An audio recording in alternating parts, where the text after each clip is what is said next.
ನಮಸ್ಕಾರ ಗುರು. ಇವತ್ತಿನ ಕತೆ ಏನಪ್ಪ ಅಂದ್ರೆ ಬೆಳಗ್ಗೆ ನಾನು ಸೀದಾ ಹೋಗಿದ್ದೆ ಟ್ಯಾಕ್ಟ್ರಿ ಡೀಸೆಲ್ ಹಾಕ್ಸ್ಕೊಂಬರ್ಬೇಕು ಅಂತ. ಅದೇ 2 ತಾವು ಉಳ್ಬೇಕಾಯ್ತು, ಅದಕ್ಕೆ ಉಳ್ಳೋಣ ಅಂತ ಹೇಳ್ಬಿಟ್ಟು ಡೀಸೆಲ್ ಹಾಕ್ಸ್ಕೊಂಬ ಅಂತ ಹೇಳಿದ್ರು. ನಾನು ಹಂಗೆ ಬಂದಿದ್ದೆ ಸೀದಾ ಕೋಡಿಗೆ ಬಂದು 2,000 ರೂಪಾಯಿ ಹಂಗೆ ಡೀಸೆಲ್ ಹಾಕ್ಸ್ಕೊಂಡೆ ಗಾಡಿಗ. ಹಂಗೆ ಡೀಸೆಲ್ ಹಾಕ್ಸ್ಕೊಂಡು ನಾನು ತಿರ್ಸಿದೆ ಮನೆ ಕಡೆ ಗಾಡಿಗೆ. ಮನೆ ಹತ್ರ ಹೋಗಿ ಹಿಂಗೆ ಕಲ್ಟಿವೇಟ್ ತಗೊಳಕ ನಾನು ಸೀದಾ ತೋಟ ಹತ್ರ ಬಂದೆ. ತೋಟ ಹತ್ರ ಬಂದು ಹಂಗೆ ಎಲ್ಲ ಒಂದು ಸಾಲು ಉಳ್ಳೋಣ ಅಂತ ಎಲ್ಲ ಒಂದು ಸಾಲುತ್ತೆ. ಹಂಗೆ ಇನ್ನೊಂದು ತೋಟದಲ್ಲಿ ಉಳ್ಬೇಕು ಅಂತ ಹೇಳಿದ್ರು. ಹಂಗೆ ನಾನು ಇನ್ನೊಂದು ತೋಟ ಹತ್ರ ಹೋಗೋಣ ಅಂತ ಇನ್ನೊಂದು ತೋಟ ಹತ್ರ ಬಂದೆ. ಅಲ್ಲೂ ಕೂಡ ಒಂದು ಸಾಲು ಉಳ್ಬೇಕಾಯ್ತು, ಅಲ್ಲೂ ಕೂಡ ಎಲ್ಲ ಒಂದು ಸಾಲುತ್ತೆ.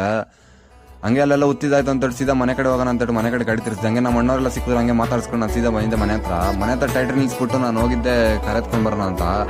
ಕರೆತ್ಕೊಂಡ್ಬಂದು ಹಂಗೆ ನಾನು ಲೆಟಿಸ್ ರೋಮನೆಲ್ಲ ಕೊಯ್ದಿಟ್ಟಿದ್ರು, ಅದನ್ನೆಲ್ಲ ಹೊಸಕೋಟೆಲ್ಲ ಕೊಡಬೇಕಾಯ್ತು. ನೀವು ಕೂಡ ನೋಡೋ ಕಾರಲ್ಲಿ ಹಾಕೊಂಡು ನಾನು ಸೀದಾ ಹೋಗಿದ್ದೆ ಹೊಸಕೋಟೆನೆಲ್ಲ ಐಟಮ್ ಎಲ್ಲ ಇಳಿಸಿ ನಾನು ಸೀದಾ ಬಂದಿದ್ದೆ ಮನೆ ಹತ್ರ. ಪೈಪ್ ಬೇರೆ ಹೊಡೆದೋಗಿತ್ತು, ಅದು ಸ್ವಲ್ಪ ಕಲರ್ ಎಲ್ಲ ತಂದಿದ್ದೆ.